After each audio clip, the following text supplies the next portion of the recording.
తొలి తెలుగు ఖగోళ శాస్త్ర గ్రంథం గ్రంథ రచయిత శ్రీ గుబ్బూరి వెంకటానంద రాఘవరావు గారు.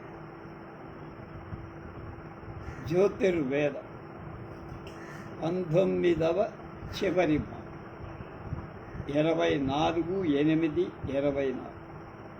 అందులో ఆయన 8వ ప్రకరణం 8th చాప్టర్ దాంతో పూర్తి చేశారు. అందులో ఉన్నాం మనం. అహోరాత్రే పార్శ్వే నక్షత్రాని రూప అహోరాత్రే పార్శ్వే నక్షత్రాని రూపం విశ్వప్రభువు యొక్క బాహ్య రూపం నక్షత్ర స్వరూపమా, సూది మొనలలాగా ఆవగింజల్లాగా చాలా చిన్నగా ఉన్న చుక్కలు దేవతల, చుక్కలెక్కడా దేవతలెక్కడ అని విమర్శకుడు నా విపన్యాసాలను విన్న తరువాత నన్ను ప్రశ్నించటం ఈ తెలుగు నేలలో పరిపాటైందంటున్నారు గొబ్బూరుగా. ఈ ప్రకరణలో దేవతలెవరు అనే అనుమానాన్ని నివృత్తి చేయటానికి శృతి, వేదం మొదలైన ప్రమాణాలు ఇచ్చి ప్రయత్నం చేస్తారు. దేవశబ్దం దివ్ అనే సంస్కృత మూలం నుండి ఏర్పడిన రూపం. దివ్ అంటే మెరయుట లేక ప్రకాశించట. దివా దివ్యా శబ్దాలను గురించి మ్యాక్డొనాల్డ్ ద్వారా సంస్కృత డిక్షనరీ నిఘంటువులో ఇలా వ్రాశాడు. అది 119, 120 పేజీలు. దానికి అర్థం తెలుగులో చెప్తున్నారు. తేజస్సును వెలువరించటం, ప్రకాశించటం, స్వర్గం, ప్రభ, ఉజ్వలమైన కాంతి అని అరవిందుడు కూడా చెప్పారు, నాకు తెలిసింది. దివ్య అంటే దేవతా సంబంధమైంది. నాక అంటే దేవలోకానికి సంబంధం. మహనీయమైంది దేవ స్వర్గ సంబంధం, దైవ సంబంధం కల నాకలోకానికి చెందిన దేవత, దైవము, దేవం. అలాగే శ్రీ శ్యామాశాస్త్రి వేదిక్ ఐకనోగ్రఫీ అనే దాని గురించి ఓరియంటల్ ఆర్ట్ జర్నల్లో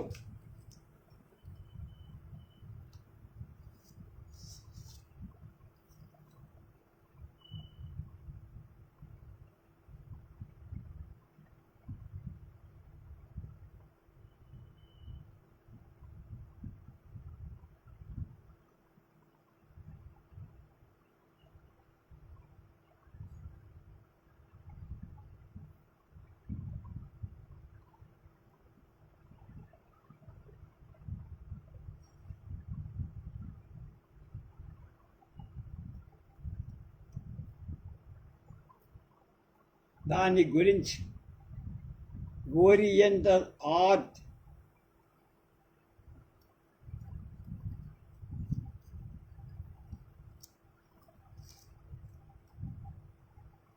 జర్నల్ 10వ సంపుటంలో దేవ శబ్దానికి తేజోవంతమైన, ప్రకాశించేది అనే అర్థం.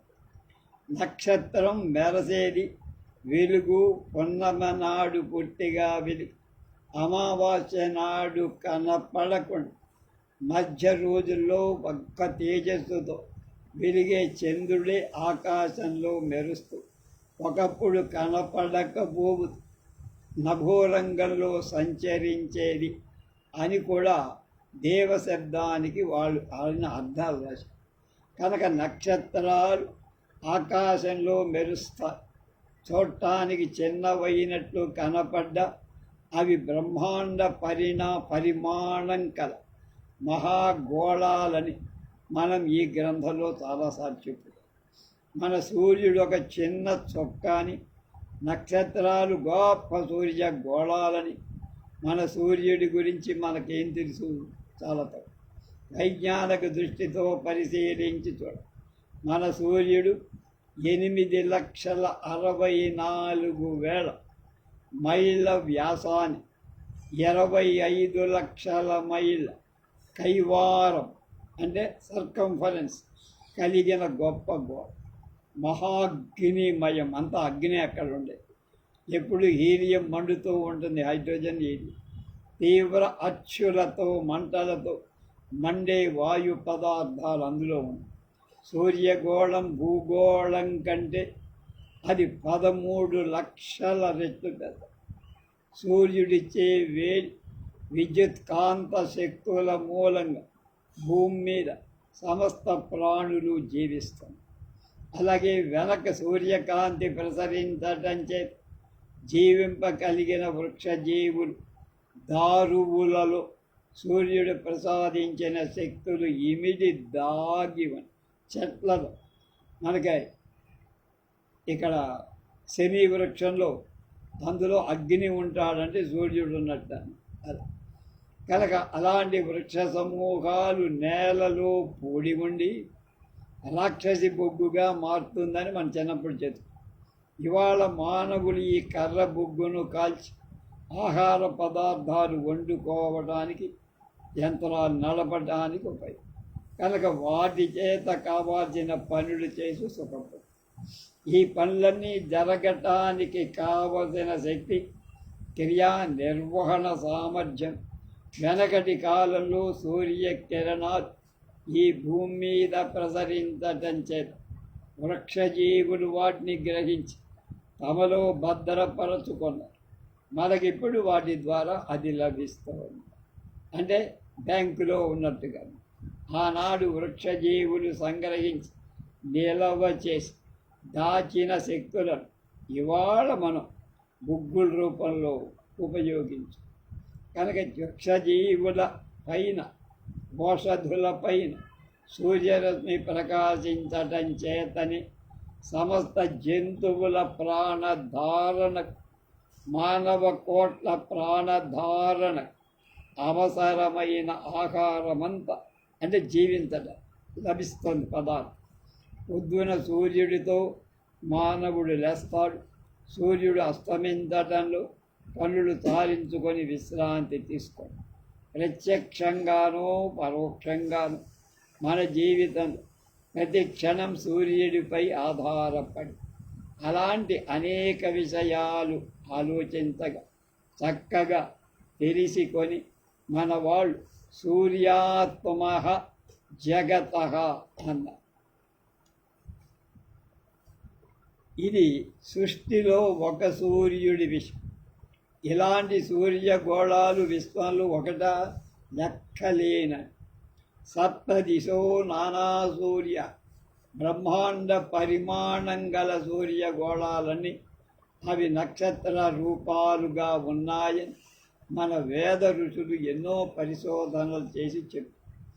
ఏ ఋతువులో ఏ నక్షత్రం ఉదయించే వేళ భూమి మీద ఎలాంటి పరిస్థితులు ఏర్పడతాయి ఆ వివరాలు చక్కగా తెలుసుకొని ఆయా నక్షత్రాలకు ఆయా దేవతలకు అవినాభావ సంబంధం కలిగి ఉండటం భావించి కృషి కార్యక్రమ విధానాల మీద, అంటే ఎప్పుడు విత్తులు చల్లాలి, ఎప్పుడు పైరెయ్యాలి అనేది తైత్తిరీయ సంహితలో కల నక్షత్ర ఇష్టి నుండి మంత్రాలను తరచుగా తీసుకొని ఏ నక్షత్రానికి ఎవ్వరు అధిదేవతయో నిశ్చయించారు.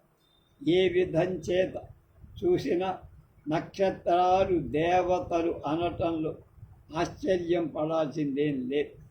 ఇది కింద తెలుసుకోవాలి. తైత్తిరీయ ఆరణ్యకం బ్రహ్మమేధం పురుష సూక్తంలో ఆ పరమ పురుషుడికి అహోరాత్రాలు ఇరు పార్శ్వాలు, ఒక నాణ్యానికి 2 పార్శ్వాలు ఎలా ఉంటాయి, బొమ్మ బుక్ అలాగే ఇవి కూడా అంతే. రూపాలు నక్షత్ర అహోరాత్రే పార్తే నక్షత్రాని రూపం. కనుక ఆ పరమ పురుషుడికి అహోరాత్రాలు పార్శ్వాలు పక్క, రూపం నక్షత్రం. ఆయన రూపం ఏమిటంటే నక్షత్రం. విష్ణు పురాణం 2వ అధ్యాయం 98. విష్ణు పదాన్ని ఎలా నిర్వచించారు? ఊర్ధ్వోత్తరాం ఋషిభ్యస్తు ధ్రువో యత్రాస్తి వై స్మృతం ఏతద్విష్ణు పదం దివ్యం. అది ధ్రువమండలానికి పైన ఊర్ధ్వ ఉత్తరాం ఋషిభ్యస్తు ధ్రువో యత్రాస్తి. పైగా ఋషి అంటే సప్తమండలాన్ని, సప్త ఋషి మండలాన్ని ఉత్తరంగా ఎగువన ఋషి మండలానికి ఎగువ పైన విష్ణు పదం ఉంది. 3. భాగవతంలో శ్రీధరాచార్య వ్యాఖ్యలో 5వ భాగవత స్కంధంలో 23వ శ్లోకం తథా తైర్నక్షత్ర రూపై అన్న వాక్యరత్నం ఉన్నది. ధ్రువుడొక నక్షత్రం, సప్తఋషులు నక్షత్రాలు, అగస్త్యుడు నక్షత్రం, రుద్ర దైవతకమైన ఆర్ద్ర నక్షత్రం. కార్తీక సోమవారం సాయంకాలం మీరు రుద్ర దర్శనం చేసి కానీ ఆస్తికులైన శివభక్తులు భోజనం చెయ్యరు. ఇంద్రుడు జ్యేష్ఠ నక్షత్రం. అలాంటి దేవ సన్నిభులు దేవత వీళ్ళంతా నక్షత్ర రూపులు కాగా విష్ణువు ఎందుకు ఆడకుండా పోతాడు? 4. విష్ణు సహస్రనామ స్తోత్రంలో విష్ణుదేవుడి నక్షత్రనేమి అని, నక్షత్ర అని 2 పేర్లు కనబడు. ఈ పదాన్ని గురించి స్వాధ్యాయ బ్రాహ్మణం వ్యాఖ్యానించి జ్యోతిషాంచక్ర భ్రామయన్ పారామయస్య శింసుమారస్య పుచ్చదేశే వ్యవస్థితో ధ్రువః తస్య శింసుమారస్య హృదయే జ్యోతిశ్చక్రనేమి వర్ణనేవత్ ప్రవర్తక స్థితో విష్ణురితి నక్షత్రనేమి శింసుమారస్య హృదయ విష్ణుర్హృదయం. ఇది స్వాధ్యాయ బ్రాహ్మణే శ్రూయతే. ఈ భావం భాగవత 5వ స్కంధంలో శింసుమార చక్రవర్ణాన్ని విపులీకరి శ్రీనాథ మహాకవి శృంగార నైషధంలో శింసుమారాకారంబునందు తారకామూర్తి అయి పవళించిన పాంచజన్యధరుని చరణ పల్లవంబు ప్రక్షాళించుతు అని స్పష్టంగా తెలుగులో. విష్ణు పదం ఖగోళంలో ఉత్తర ఆకాశంలో ఉన్న మరి 2 ప్రమాణాలు మాత్రం రాసి ఈ చర్చ ముగిస్తాను. భస్మాసుర వరం. భస్మాసురుడనే రాక్షసుడు శివుణ్ణి గురించి గొప్ప తపస్సు చేశాడు.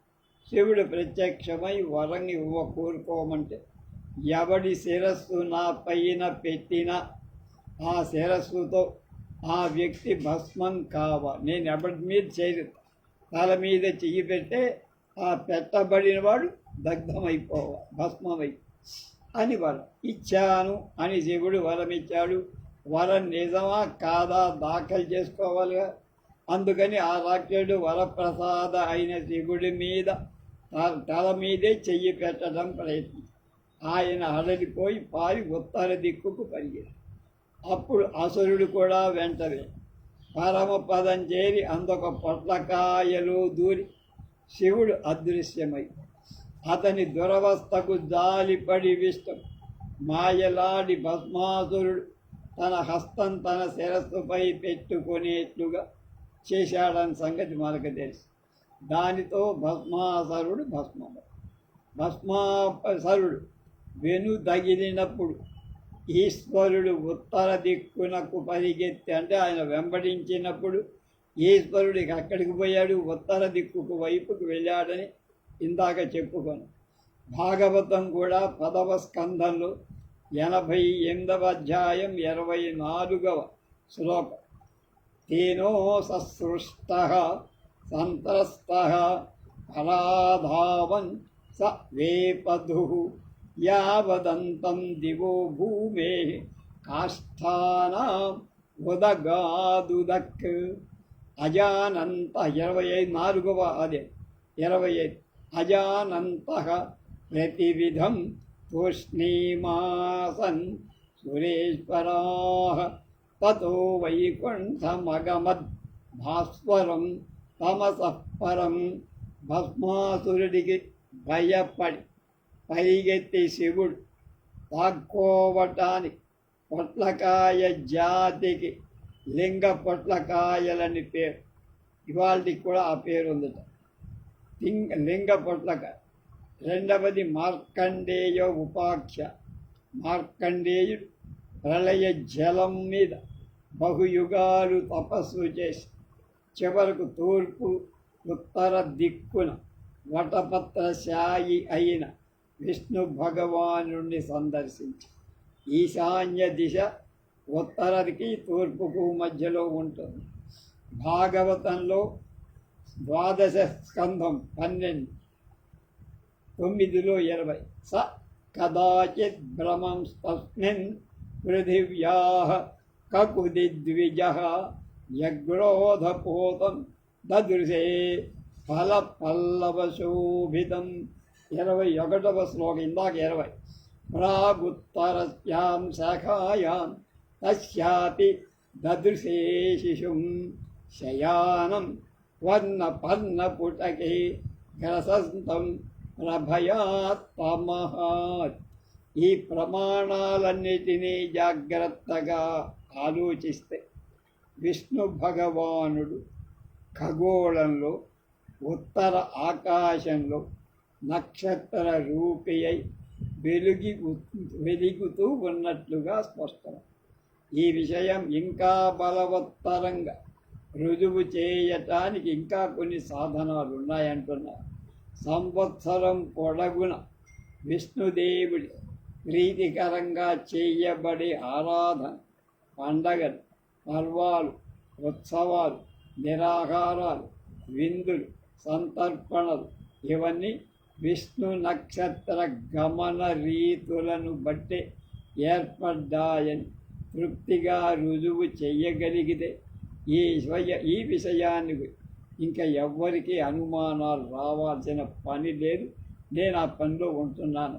ఏకాదశి ఒక మాసంలో పౌర్ణమి నుండి అమావాస్య నుండి వచ్చేటువంటి 11వ రోజులు ఏకాదశి అని. అంటే శుక్లపక్షంలో ఏకాదశి వస్తుంది, బహుళపక్షం. ఏకాదశి విష్ణువుకు ప్రీతికరము కనుక దాన్ని హరివాసం అంటారు. హరివాసరం ఏకాదశి. ఏకాదశులన్నీ విష్ణు నక్షత్రాల గమనం ప్రకారం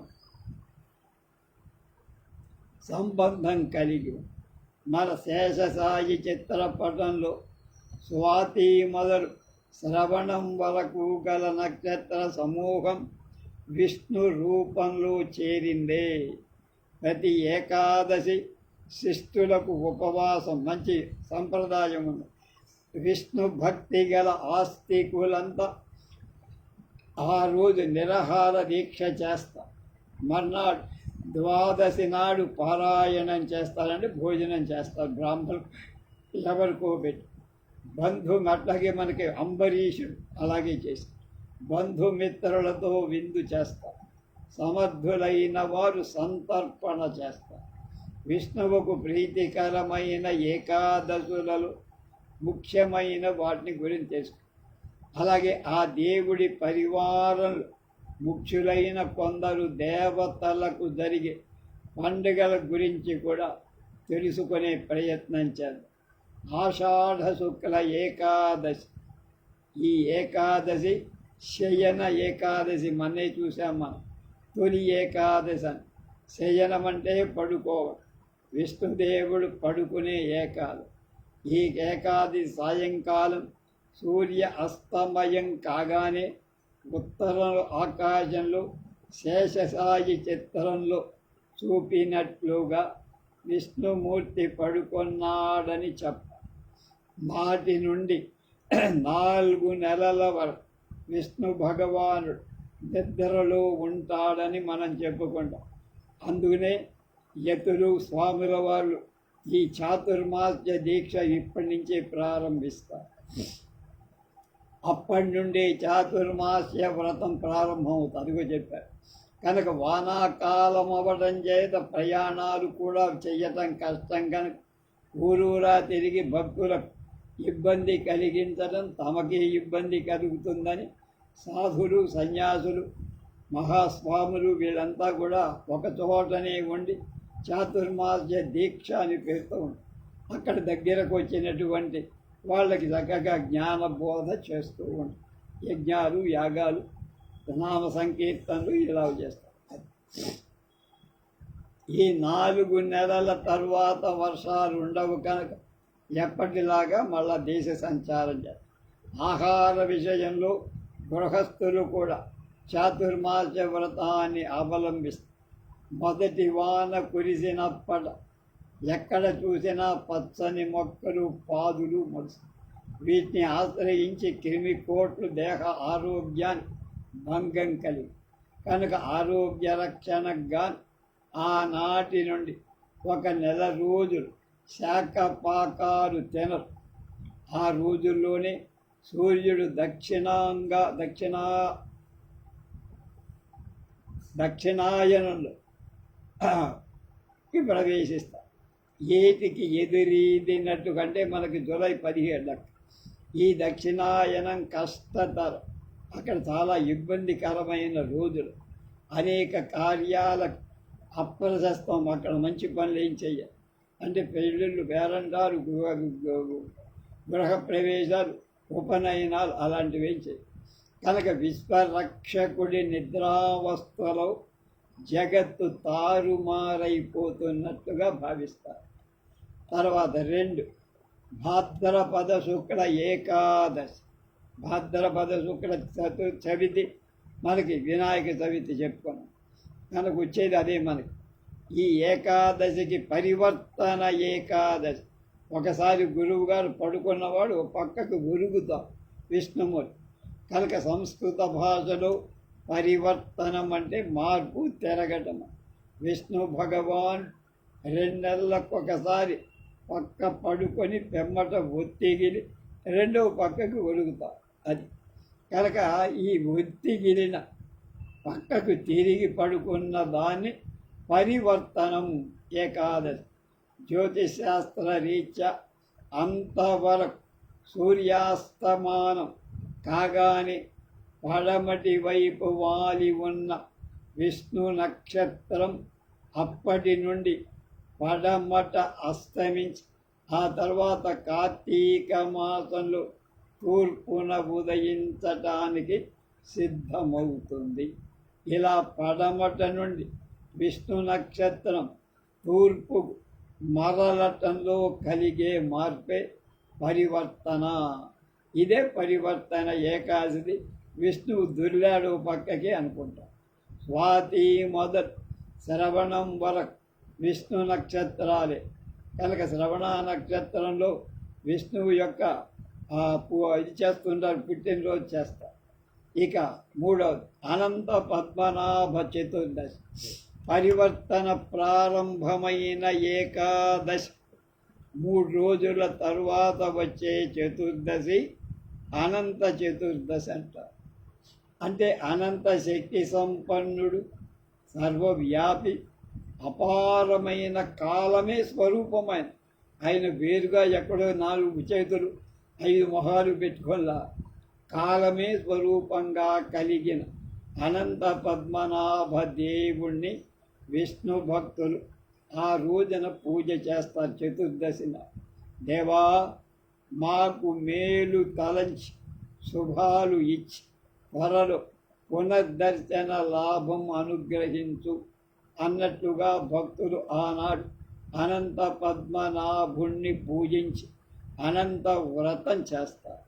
ఆ దేవుడికి ప్రీతిగా పొడి పట్టుదారంతో, పొడిగా ఉన్న పట్టుదారంతో తయారు చేయబడిన పట్టు తోరాలు ధరిస్తారు. పొడి పట్టుతో తోరం ధరిస్తే మన శరీరంలోని విద్యుత్ శక్తులు బయటికి వెళ్ళిపోకుండా లోపలే ఉంటాయి. అది దానిలో అర్థం. కనుక మన శరీరాన్ని అంటి ఉండి మనకెంతో ఆ పట్టుదారం మేలు చేస్తుంది. విద్యుత్ శక్తిని గురించి తెలుసుకున్న వాళ్ళకి పట్టుదారం ఇన్సులేటర్, విద్యుత్ రక్షకమని. కనుక పట్టుదారంలో ఎలక్ట్రిక్ తీగ పెట్టే షాక్ కొట్ట, అలాగే మన శరీరంలో ఆ పట్టుదారాన్ని కట్టుకుంటే మనకి మన శరీరంలో ఉండే విద్యుత్ బయటికి పోతుంది. దాని ఇన్సులేటర్ అని. మనకి ఇళ్లలో వైర్లలో అడుగు లోపల రాగి తీగ ఉంటుంది, పైన ప్లాస్టిక్ ఉంటుంది.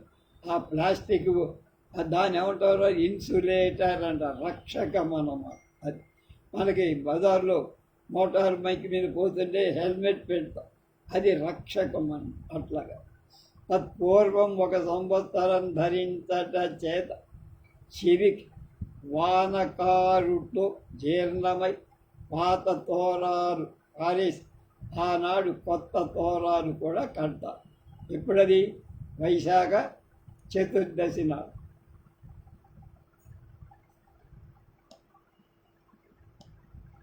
కార్తీక శుక్ల చతుర్థి. ఈ చవితికి నాగుల చవితి అని పేరు. ఆనాడు ప్రతి ఇంట్లో నాగ పూజలు చేసేవాడు కూడా. ఇవాళ పుట్టల్లో పాలు పోయటం, అది మోపిదేవి, లేకపోతే ఇక్కడ ఒక దేవాలయం ఉంది, అక్కడ గుడివాడ దాటిన తర్వాత అక్కడ నాగుల గావంత అనబడి ఎర్ర గళ్ళ వస్త్రాలు ఇచ్చి చలిమిడి చెమ్మిడి వటువుని పిలిచి చలిమిడి చెమ్మిడి నైవేద్యం చేసి భక్తులు ఉపవాసం చేస్తారు. మా అమ్మ చేసింది, మేము కూడా కొంతకాలం చేసాం, మా ఆవిడ కూడా చేసింది. ఒక బ్రాహ్మణ పెళ్లి కాని వటువుని పిలిచి వాళ్ళకి ఇలాంటి వస్త్రాలు ఇచ్చి దక్షిణ తాంబూలాలు ఇచ్చి పంపిస్తుండే, భోజనం పెట్టి పంపించారు. సాధారణంగా ఈ వెంకటప్పయ్య గారు, చల్లా వెంకటప్పయ్య గారు వాళ్ళ అబ్బాయిలు వస్తుండేవాళ్ళు. ఖగోళ దృష్టితో ఈనాటి సూర్యోదయ పూర్వం శేషనాగుడి కణాలు అంటే పడగలు అని చెప్పబడే నక్షత్రాలు తూర్పున మొదట పొడుస్తూ ఉండేటువంటి రోజు. ప్రాతార్యావాణా ప్రథమాయజద్వా అని వేద ప్రమాణాన్ని అనుసరించి ఆనాడు నాగపూజ చెయ్యబడి ఇవాళకి మనవాడు చేస్తూనే ఉన్నారు. కార్తీక శుక్ల ఏకాదశి మా నాన్నగారు పోయిన తిథి. శేషనాగుడి ఫణాలను సందర్శించిన 1 వారం నాటికే కార్తీక శుక్ల ఏకాదశి నాడు శ్రీ విష్ణు భగవానుడి శిరో నక్షత్ర సూర్య ఉదయానికి ముందు మొదటగా పుడుస్తాయి, కనపడతాయి. దీన్ని బట్టి విష్ణు భగవానుడు నిద్ర మేల్కొనే రోజు ఉత్థాన ఏకాదశి అంటారు. ఈ విషయాన్ని శేషధర్మం అనే గ్రంథంలో చెప్పారు. ప్రసన్నమూర్తిర్భగవాన్ కార్తిక్యాం భవతి ప్రభు తస్య ప్రసన్న దివసం ఉత్థానాఖ్యం ద్విదుర్బుధం ఉత్థితే దేవదేవేశ శేషపర్యంకశాయినే పూజయేత్తం ప్రయత్నేన పూజాభిస్తత్పదం వ్రజేత్. మొదట పడుకున్నప్పుడు శయన ఏకాదశి ఎలా పడుకున్నాడు, ఇప్పుడు మళ్ళా తిరిగినప్పుడు ఆ విధంగా ఆ పూజలోకి వచ్చేస్తారు. ఇక మార్గశిర శుద్ధ శుక్ల ఏకాదశి, ఉత్థాన ఏకాదశి తర్వాత సరిగ్గా నెలకు మార్గశిర శుక్ల ఏకాదశి. ఆనాటి సూర్యోదయం పూర్వం తూర్పు ఆకాశంలో విష్ణుదేవుడి నక్షత్ర శరీరంలో కటి ప్రదేశం వరకు మొల వరకు ఊర్ధ్వదేహం కనపడు. ఈ శుభం దినంలో కృష్ణ భగవానుడు అర్జునుడికి భగవద్గీత ఉపదేశించారు. కనుక గీత ఉపదేశం రోజు అన్నమాట. కనుక ఏకాదశిని భగవద్గీత ఏకాదశి భగవద్గీత అంట. గీత ఉపదేశం చేసిన రోజు. భగవద్గీత విభూతి యోగంలో 35వ శ్లోకంలో మాసానాం మార్గశీర్షోహ 12 నెలలలో నేను మార్గశిర మాసాన్నయ్యా అని కృష్ణుడు అర్జునుడికి ఢంకా మీద దెబ్బ కొట్టి చెప్పింది. అందుకని కనుక పార్థుడి సారథిగా అర్జునుడి రథం మీద కూర్చొని గీతామృతాన్ని ఉపదేశిస్తూ కృష్ణ భగవానుడు చెప్పిన సారథి దేహాల్లో కటి ప్రదేశం వరకు ఊర్ధ్వభాగమే ముఖ్యంగా కనబడు. సూర్య రథకో చోదకుడైన అనూరుడికి తొడలు, పిక్కలు, పాదాలు గల అధోభాగం ఏర్పడల వాళ్ళము చిదిమేసింది. అందుకని రథం నడిపే వాడి అధోభాగం లేకపోయినా బాధలేదు, కావాల్సింది ఇవే. అది కనుక ఉన్నా సరిగా కనపడు. మార్గశిర శుక్ల ఏకాదశి నాడు ఉదయంలో ఖగోళంలో పార్థసారథి కటి ప్రదేశం వరకు మాత్రమే కనపడు. అలా కనపడే రోజును అర్జునుడికి కృష్ణుడు సారథితో భగవద్గీత ఉపదేశించాడు అని గొప్ప ఖగోళ విశేషం మనకు. ఈ దృష్టితో ఈ శ్లోకాన్ని సమన్వయించుకుంటే సార్థకమైన విశిష్టత ఉంటుందని నా నమ్మకం విన్నా అని ఆయన చెప్పారు. లోకమాన్య బాల్ గంగాధర్ తిలక్ ఈ వాక్యాన్ని ఆధారం చేసుకొని 4 ఏళ్లకు మిగుల పరిశ్రమ చేసి వేదకాల నిర్ణయాన్ని గురించి వరయాన్ ఓరియన్ అనే ఒక గ్రంథం రాశాడు. ఓఆర్ఐఓఎన్. ఆయన మహానుభావుడు. ఆయనకు భక్తితో నమస్కారం అంటున్నారు గొబ్బు. ఆయన ప్రాతర్యావణ ప్రథమాయ ధ్వజ అనే శృతివాక్యంలో ఖగోళ దృష్ట్యా ఈ వాక్యం అన్వయించాల. ఖగోళ దృష్టితో ఈ వాక్యం అన్వయించడం అత్యవసరమని నేను చెప్తున్నానంటున్నారు గొబ్బు.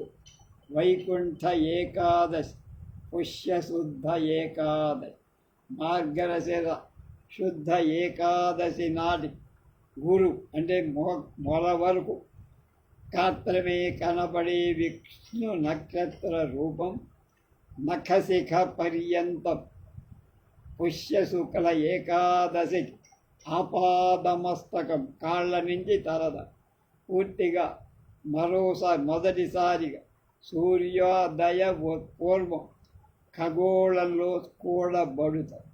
ఆ పుణ్యమైన రోజున గ్రామాల్లో పేటల వైష్ణవ ఆలయాలన్నిటిలో గొప్ప పూజలు, ఉత్సవాలు, ఊరేగింపులు జరుగుతాయి. అదేంటి ముక్కోటి ఏకాదశి అంటున్నాం మనం.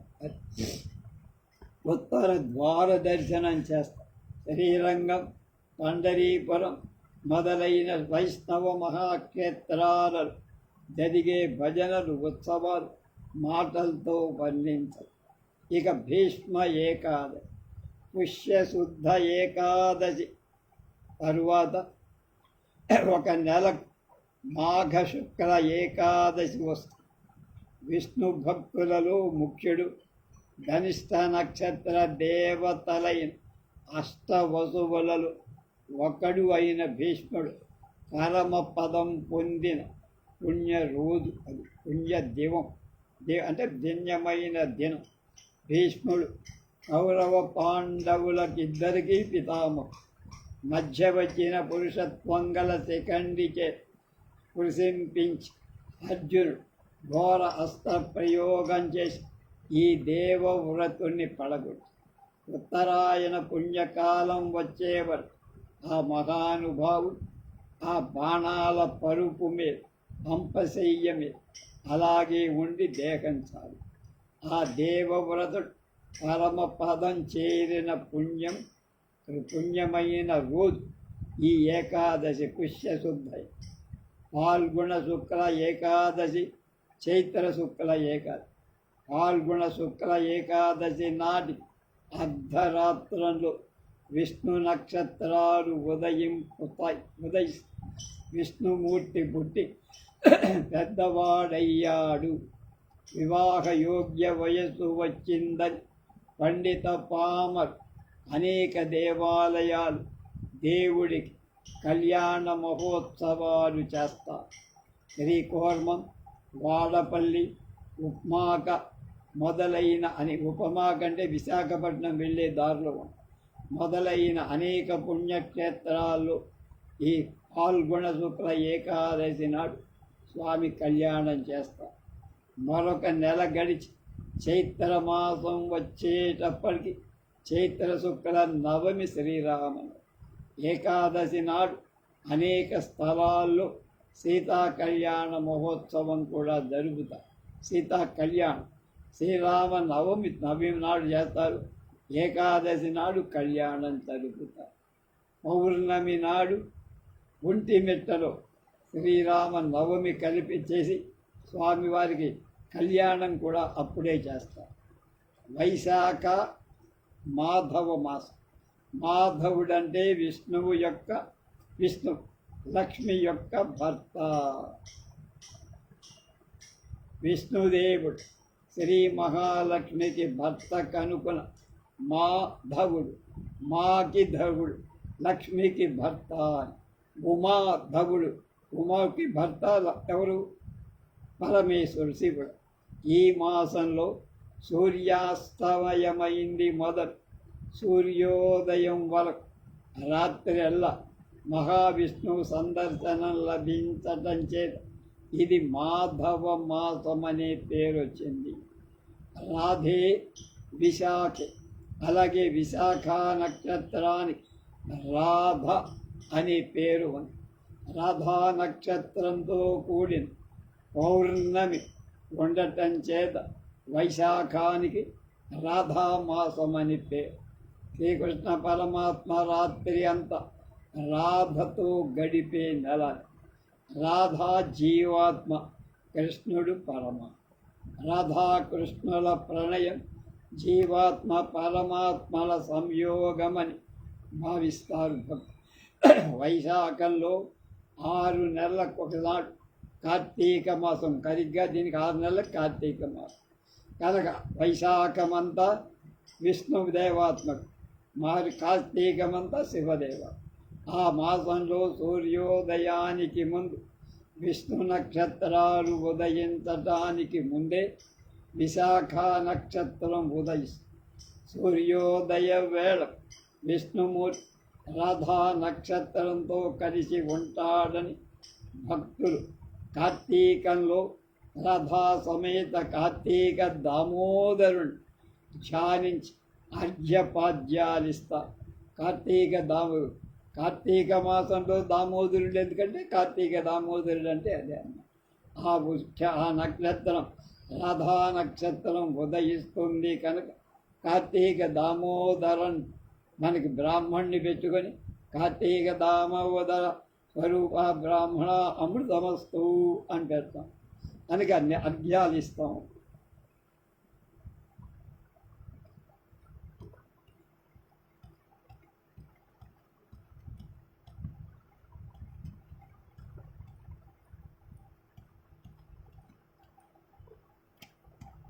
తర్వాత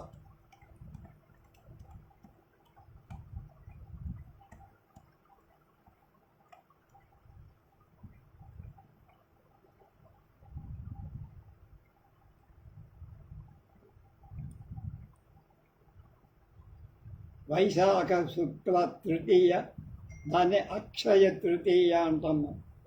ఈ నెల ప్రారంభంలో సూర్యాస్తమయమైన కొద్దిన మొదటి జాములలో తూర్పున విష్ణు భగవానుడు ఉదయిస్తాడు. పడమట దృఘణం అని వేదంలో చెప్పబడి ఆ పేర్కొనబడిన దుడ్డు వంటి గదాధారి అయిన రక్కసుడొకడు అస్తమించడం ఖగోళంలో కనపడుతుంది. దుర్ఘణధారి ఎవడంటే వృత్రాసురుడు. వాణ్ణి చంపాడు దేవేంద్రుడు. అది వేదం చెప్పాడు. ఆ తర్వాత పురాణం లో ఈ రక్కసుడు హిరణ్యాక్షుడని గదాయుద్ధంలో విష్ణువు యొక్క పార్శ్వాన్ని పగలగొట్టాడని ఉంది. సింహాచల యజ్ఞవరాహ నృసింహమూర్తి పార్శ్వంలో అంటే తొడ ఇప్పటికీ ఆ గదాఘాత ఫలితంగా రక్తం ప్రవహిస్తూ కనపడుతుంది. ఎక్కడ సింహాచలం వెళ్తే మనకు రక్తస్రావం ఆపటానికే దాని చుట్టూ చందనం గంధం ఆ రోజున అరగదీసి పూస్తారు. ఆయన మామూలుగా రూపంగా కనపడతాడు, గంధం పూస్తే శివలింగంలాగా ఆ లోపలే ఉంటుంది ఆ స్రవం, ఆ రక్తం బయట కనపడకుండా. అది కారణం. ఇక 1 సంవత్సరం పోగు పడిన చందనం ఈ తృతీయం అక్షయ తృతీయ నాడు తవ్వి ఏటేటా గొప్ప ఉత్సవాలు చేస్తారు. అక్షయ తృతీయ నాడే మనవాడు బంగారం లాంటివి కూడా కొంటూ ఉంటారు. ఆ సాయంకాలం దుర్ఘనధారి అస్తమించడం విష్ణు భగవానుడు అక్షయ బల సామర్థ్య లోకల్లో ప్రదర్శితం అవ్వటం అంటే రాక్షస సంహారం అయిపోయి విష్ణు నక్షత్రాలు జయప్రదంగా తూర్పు ఆకాశంలో ఉదయమై మెరుస్తూ కను. వైశాఖ శుక్ల సప్తమి గంగావతారం అక్షయ తృతీయ తరువాత 4 రోజులు అయిపోయాక పొద్దు కుంకాక తొలి జాములు విష్ణు పాదం నుండి ఆకాశగంగ పుట్టి ధను ఆకారంగా పైకి లేచి పడమటికి వాలినట్లే కనపడి ఆకాశ రంగమంతటా ప్రవహించి శివర పడమటకు వ్రాలిన రుద్ర దైవతమైన ఆర్ద్రా నక్షత్రంపై నిలబటం కనపడు. గంగావతరణ కథలు ముఖ్యాంశాలు 2. అందు ఒకటి విష్ణు పాదోద్భవ, విష్ణువు యొక్క పాదాల నుంచి పుట్ట, శివుడి జటాజూటంలో చేరటం 2వ. కనుక 2వది శివి జటాజూటంలో. ఈ 2 విశేషాలు ఒకేసారి మన ఖగోళంలో ఆకాశంలో చూడచ్చు. ఈ సప్తమి రోజున ఏంటది వైశాఖ శుద్ధ సప్తమి రోజున జరుగుతుందట. 2 అంబర గంగా చుంబిత పాదుడైన అంబరంలో గంగ చేత స్పృశింపదగిన పాదాలు కల శ్రీ విష్ణు భగవానుడి పాదాల సముద్భవమై ఫేనోద్గమ రుచులతో మింట ప్రవహించే ఆకాశంలో దివిజగంగ శివ జటాజూట ఉగ్రసీమ నిలిచి దివ్య దృశ్యం ఇవాళే ఆ రోజే కనపడు. ఆయన పాదాల్లో పుట్టడం, ఆ గంగ ప్రవహించడం, ప్రవహించిన గంగ శివుడి జటాజూటంలోకి చేరు. ఎప్పుడు వైశాఖ శుద్ధ సప్తమి నాడు.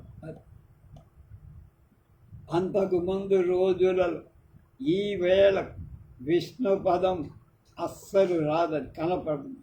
తరువాత రోజుల్లో ఆ రుద్ర అస్తమిస్తారు. ఆ రుద్ర ఉదయించినప్పుడే శివాలయంలో కూడా ఉత్తర ద్వార దర్శనం చేస్తున్నారు.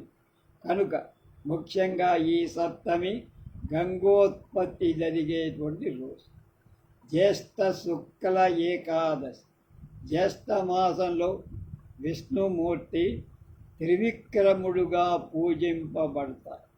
ఇదం విష్ణుర్విచక్రమే త్రేధా నిదదే పదం అని వేదమంత్రార్థం స్పష్టమయ్యేటట్టు ఖగోళంలో విష్ణు దర్శనమైన మాసం ఇది.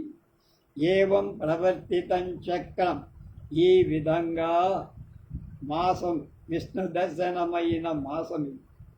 అది ఏవం ప్రవర్తితం చక్రం అలా నడుస్తోంది. ఈ తర్వాత వచ్చే ఆషాఢ శుక్ల ఏకాదశి మళ్ళా శయన ఏకాదశి అవు.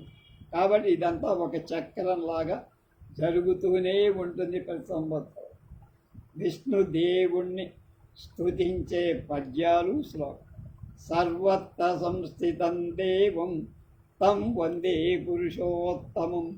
జ్యోతిషింసి విష్ణుర్భవనాని విష్ణుర్వనాని విష్ణుర్గిరిరయోదితిశ్చ నద్యా సముద్రశ్చ స ఏవ సర్వం యదస్తి యన్నాస్తి చ విప్రవర్యా. ఉర్విన్ విష్ణు పద్యం. ఉర్విన్ విష్ణువు నీత విష్ణువు అనిల వ్యోమాగ్నులన్ విష్ణువున్ దుర్వారం రఘు ఈ చరాచరములందు విష్ణు రూపంబులై పర్వున్ మాటలు వేయునేల మదిలో భావించి వీక్షించినన్ సర్వం విష్ణుమయం జగత్తనుటయే సత్యంబు సుజ్ఞానికిన్. వేదశ్చోపనిషద్గణాశ్చ సతతాః సాంగాః పురాణాన్వితా వేదాంతా అపి మంత్రతంత్రసహితాః తర్కస్మృతీనాం గణాః. కావ్యాలంకృతనీతినాటకయుతా శబ్దాశ్చ నానాగుణాః. శ్రీవిష్ణోర్గుణరాశి కీర్తనపదా పదా కుర్వంతు మే మంగళం. మంగళం కూడా పాడేశారు. విష్ణోరుత్తస్య మత్య అఖిల గుణగణైస్తత్ర భక్తిం గరిష్ఠా సంసృష్టే శ్రీధరావభ్యాం మము భవ మము మధ పరివారాత్మనా సేవకేష్ యస్సంధత్తే విరించి స్వసన విహగపానంతరుద్రేంద్ర పూర్వే స్వాధ్యాయం తారతమ్యం స్ఫుటమవతి సదా వాయురస్మద్గురుస్త్వం. ఇక చివరి వాక్యాలు చెప్తున్నారు. గొగ్గూరి వెంకటానంద రాఘవరావు. మట్టిలో పుట్టి మట్టిలో పెరిగి మట్టిలో అణగేటువంటి ఓ మానవ, ఏదా చూద్దాం. ఒక్కసారి తలెత్తి జ్యోతిర్గోళ విరాజమానమై విశాల ఆకాశాన్ని చూడవయ్యా. అక్కడ అన్వేషించి ఒక సామ్రాజ్య వైభవాన్ని తెలుసుకోవయ్యా. జాగ్రత్తగా తేరి పారచూసి ఆనందించి ఆశ్చర్యపడవయ్యా. ఆ దివ్య దృశ్యాన్ని ఆరాధించవయ్యా. ఏ విధంగా అయినా చూసిన ఈ విశాల విశ్వ నిర్మాత సర్వశక్తులని అనిపించటం లేదా?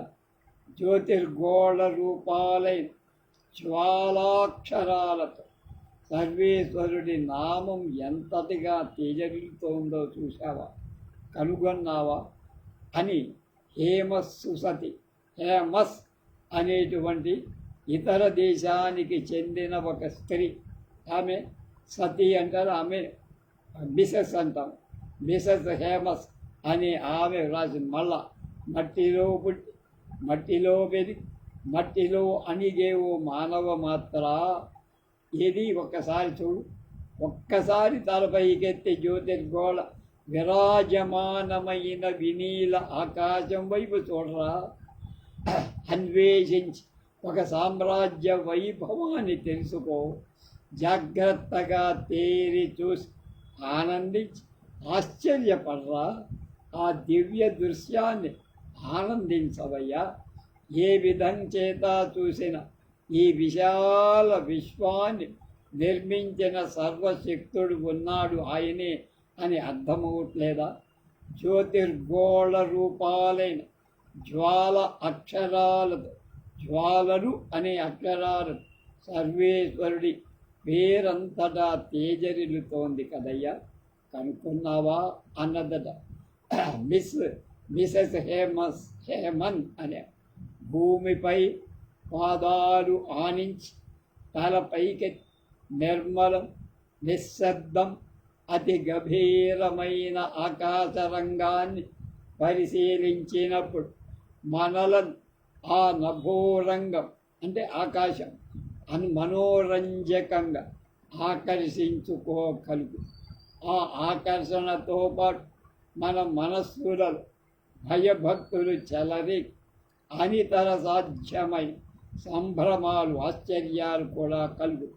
అనంత వైశాల్యశీలమై విశ్వం స్వకీయమైన మహత్తు ఔన్నత్యాలకు దర్శనమిచ్చి మనలను అద్భుత రసమగ్నులను చేస్తారు.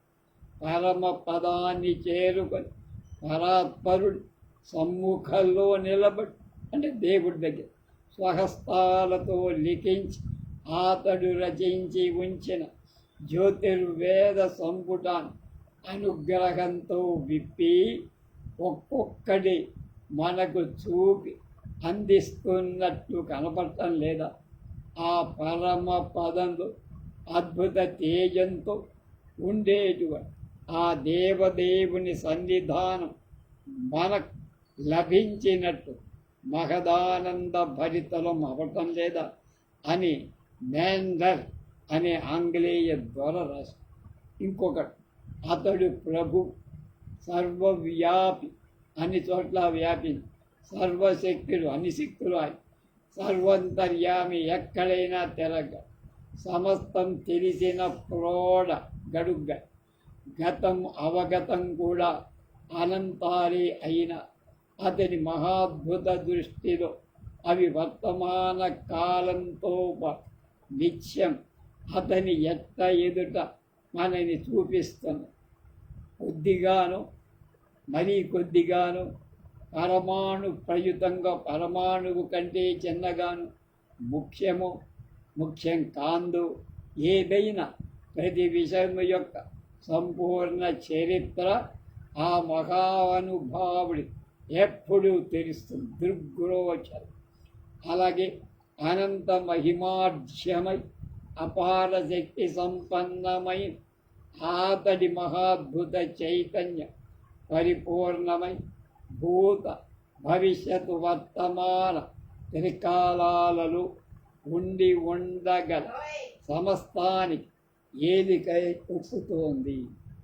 ఆ సర్వాధికారి ఆజ్ఞావశమై అనంత గుణితమై శాశ్వతమై అలరుగా ఇంతకంటే వ్రాయటానికి భాష చాలదు, నాకు శక్తి లేదు, నమోస్త్వనంతాయ అని నమస్కరిస్తూ మీ దగ్గర గుబ్బూరి వెంకటానంద రాఘవరావు గారు సెలవు తీసుకున్నట్టే నేను కూడా మీ దగ్గర సెలవు తీసుకుంటున్నా. ఈ 19 భాగాలతో గుబ్బూరి వెంకటానంద రాఘవరావు గారి జ్యోతిర్వేదం పూర్తయిపోయింది. ఎప్పుడు మన జీవితంలో వినని కనని ఎన్నో ఖగోళ రహస్యాలు మన వేదాలలో, విపనిషత్తుల్లో, పురాణాల్లో, పాశ్చాత్య దేశాల్లో చెప్పినవి అన్నీ గుదిగుచ్చి మనకు అందించారు. వారికి ఏమిచ్చి మనం రుణం తీర్చుకోవాలి? వారికి ఒక నమస్కారం చెప్పు. రేపటి నుంచి గుబ్బూరి వెంకటానంద రాఘవరావు గారి రచించిన మన ఆది కవి నన్నయ్య భట్టారకుడిలో ఉన్నటువంటి జ్యోతిష్ శాస్త్ర పారంగత్వం, అంటే అందులో ఆయన శాస్త్ర దృష్టి ఎంత గొప్పగా ఉందో నన్నయ్యని గురించి చెప్తారట. పుస్తకం రాశారు. ఆ పుస్తకం దీని తర్వాత మళ్ళా రేపటి నుంచి ఈ పొద్దున కూడా దీన్ని ప్రారంభిస్తాం. స్వస్తి.